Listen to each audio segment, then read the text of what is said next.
ఏమన్నది అది ఎఫ్టీఎల్లోనూ ఎక్కడన్నా వస్తే కనుక ఎఫ్టీఎల్లో కూడా మీకు మళ్ళీ ఇంకోసారి మీ అందరికీ కూడా తెలియపరిచేది ఏంటంటే పబ్లిక్ హ్యాబిటేషన్స్ ఎవరైతే కనుక ప్రజలు ఆల్రెడీ ఉంటున్నారో వాటిని ఎక్కడ కూడా మనం టచ్ కూడా చేయట్లేదు. అది ఆల్రెడీ మీకు చెప్పడం జరిగింది. గౌరవ ముఖ్యమంత్రి గారు ప్రభుత్వం కూడా ఇది చాలా ఏంటంటే చాలా ఇది పబ్లిక్ ఆల్రెడీ ఉన్న వాళ్ళందరినీ కూడా వాళ్ళని మన ఆదేశాలు కూడా హైడ్రాకి ఇవ్వటం కూడా జరిగిందనమాట. సో అంటే ఎక్కడ కూడా ఇప్పుడు ఆల్రెడీ నివాసంగా ఉన్నటువంటి వాళ్ళని ఎవరు చేయట్లేదు. మీరు చూస్తే ఏ ఇన్సిడెంట్లో చూసినా మన కుకట్పల్లిలో చూసాం. కుకట్పల్లిలో చెరువు దగ్గర డిమాలిష్ చేసినప్పుడు అక్కడ కేటరింగ్ చేస్తూ ఒక లేడీ మాట్లాడటం మనం చూసాం. సో వాళ్ళకి యాక్చువల్గా ఆ డిమాలిషన్ అయిన మరుసటి రోజు వాళ్ళు ఆ ల్యాండ్ ఓనర్స్ అంతా కూడా మా దగ్గరికి వచ్చారు. ఒక అడ్వకేట్ని తీసుకొని మా దగ్గరకు వచ్చారు, ఆఫీస్కి వచ్చారు. వాళ్ళందరికీ కూడా ముందే ఇంటిమేషన్ ఇచ్చాం. దాదాపు 14-15 మంది వాళ్ళు ఖాళీ చేయించారు. తీసిన 16 స్ట్రక్చర్స్లో ఓన్లీ ఒకళ్ళిద్దరు. నేను అడిగాను వీళ్ళ స్ట్రక్చర్లోనే ఎవరైతే కనుక వీళ్ళ ల్యాండ్లోనే పట్టా ల్యాండ్ అంటే ఆ చెరువు ఎఫ్టీఎల్లోనే పట్టా ల్యాండ్ అతను అడిగారు, మీరు ఎందుకు ఇవ్వలేదు, ఎందుకు చెప్పలేదంటే అది మేము జరుగుతుందో అనుకోలేదు సార్, మీరు వచ్చి డిమాలిష్ చేస్తారు అనుకోలేదు. అంటే ఆల్రెడీ ముందస్తు సమాచారం ఇచ్చాం. ఇచ్చిన తర్వాత కూడా కొంతమంది చాలామంది సీరియస్గా తీసుకొని తీసేశారు. కొంతమంది సీరియస్గా తీసుకోకుండా దాన్ని ఇది లైట్గా తీసుకొని వాళ్ళు కమ్యూనికేషన్ గ్యాప్ కిందకి సమాచారం చేకరవేయటంతో అప్పటికైనా కానీ కూడా వాళ్ళకి లాస్ట్ టైం ఇచ్చి మొత్తం ఖాళీ చేపించి వాళ్ళ ఇల్లు అక్కడ దాంట్లో లేదు. వాళ్ళ ఇల్లు అక్కడ చాలా ఇల్లు కూడా ఉన్నాయి. మీరు కుకట్పల్లి చెరువు దగ్గర మీరు చూస్తే ఎఫ్టీఏలో చాలా ఇల్లులు ఉన్నాయి, దేన్ని టచ్ చేయలేదు. మీరు చాలా స్పష్టంగా ఇది తెలుసుకోవాలి. అంటే ఇల్లులు ఉన్నవాళ్ళు నిన్న చూశాను, ఎవరో పెద్దమ్మ బుచ్చమ్మ అని చెప్పి ఆమె ఆత్మహత్య చేసుకున్నదని చెప్పి చాలా బాధ అనిపించింది. ఎందుకంటే అరే ఒక పెద్ద ఆవిడ ఇట్లా ఆమె ఆత్మహత్య చేసుకోవటం అనేది ఇటువంటిది మనం దీనికోసం కాదు, హైడ్రా అనేది ఈ ఉద్దేశాల కోసం పెట్టింది కాదు. ప్రభుత్వం ఈ ఉద్దేశంతో ఇది ఈ లక్ష్యాలతోటి ఈ ఇన్స్టిట్యూషన్ ఫ్లోట్ చేసింది కాదు. ఈ బుచ్చమ్మ అనే ఈమె చేసుకోవడానికి కారణం అక్కడ ముగ్గురు ఎవరు ఆడపిల్లలు ఉన్నారు. ఇద్దరికేమో G+1 హౌసెస్ ఇచ్చారు, ఇంకొకరికి చిన్న ఒక ఖాళీ ప్లాట్ ఇచ్చారు. ఇచ్చిన తర్వాత ఇవన్నీ కూడా బఫర్ జోన్లో వస్తాయి, వాటి జోలికి మేము వెళ్ళట్లేదు. కానీ ఎవరో అక్కడ ఏమంటారు మాట్లాడేవాళ్ళు ఆ భయాన్ని చూపిస్తూ ఆందోళన చూపిస్తూ హైడ్రా అనేది ఒక బూచిగా చూపించడం అనేది కూడా ఇదైంది. హైడ్రా అనేది ఒక బూచియో లేకపోతే ఒక ఇది ఇందాక చెప్తున్నట్టు ఒక గ్రే హౌన్స్ దాకా వెళ్ళి చేసేది కాదు. హైడ్రా అంటే ఒక భరోసా అనేది గుర్తుపెట్టుకోవాలి. ఈ వ్యవస్థల్ని ఇదంతా ఇది నుంచి వర్షాల నుంచి కాపాడటానికి ప్రయత్నం చేస్తున్నటువంటి ఒక ఇన్స్టిట్యూషన్గా తీసుకోవాలి.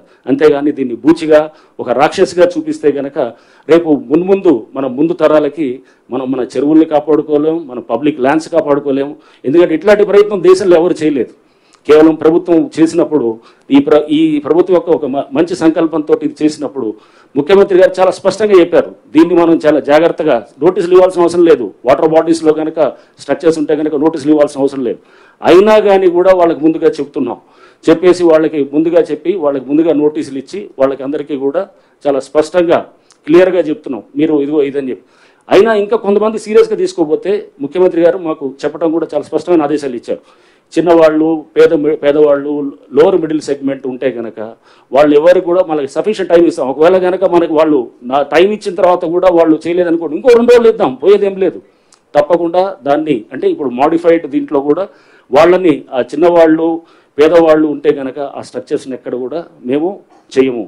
అది వాళ్ళకి కావాల్సిన సఫిషియెంట్ టైం ఇస్తాం. సఫిషియెంట్ టైం ఇచ్చి వాళ్ళని వెకేట్ చేసుకునే దానికి కూడా వాళ్ళకి మేమంతా కూడా అక్కడ వాళ్ళకి ఆ పరిస్థితులు వచ్చేటటువంటిదిగా ఫెసిలిటేట్ చేస్తామని కూడా మేము చెప్తున్నాం.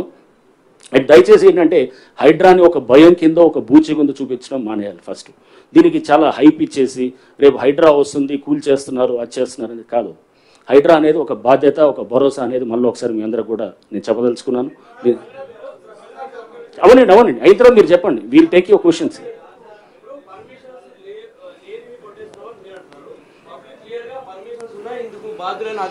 నేను అదే కదా మీకు చెప్పేది. మీకు ఇదే నేను అంటుంది, ఆ పర్మిషన్స్ ఉన్నాయని వాళ్ళు అనుకుంటున్నారు. ఆ పర్మిషన్స్ క్యాన్సిల్ అయ్యి సంవత్సరాలు అయిపోయి అది ఆల్రెడీ కేసులు అవుతున్నాయి, సస్పెన్షన్లు అయినారు, కేసులు అయిపోయినాయి, రిజిస్ట్రేషన్ కూడా ఆపించారు. ఎవరిని తప్పట్టాలి? ఆ బిల్డర్ని తప్పట్టాలి.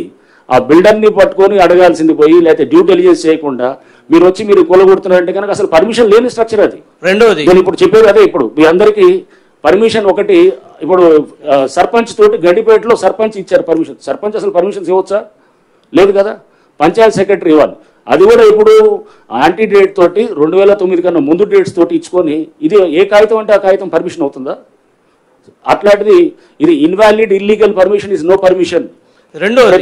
రెండోది అసలు మీరు సమయం ఇవ్వట్లేదు, నోటీసులు ఇస్తున్నారు. మీకు చెప్తుంది ఇప్పుడు నేను చెప్తున్న ఎగ్జాంపుల్ ఉదంతాలన్నిటి కూడా వాళ్ళకి చెప్పినప్పుడు కమ్యూనికేషన్ గ్యాప్, కొన్ని సందర్భంలో కమ్యూనికేషన్ గ్యాప్ ఏదైతే ఉన్నదో దాన్నే మీకు చెప్తున్నాను. అది కింద వాళ్ళకి చేర్చడంలో వాళ్ళు ఎవరు ల్యాండ్ ఓనర్స్కి ఇచ్చాం, ల్యాండ్ ఓనర్స్కి ఇచ్చినప్పుడు ఆ బిల్డింగ్ స్ట్రక్చర్ ఉన్న వాళ్ళకి కమ్యూనికేషన్ వాళ్ళు చేయలేదు. కొంతమంది చేసిన వాళ్ళేమో తీసుకున్నారు ముందే, చేయని వాళ్ళేమో చేయట్లేదు.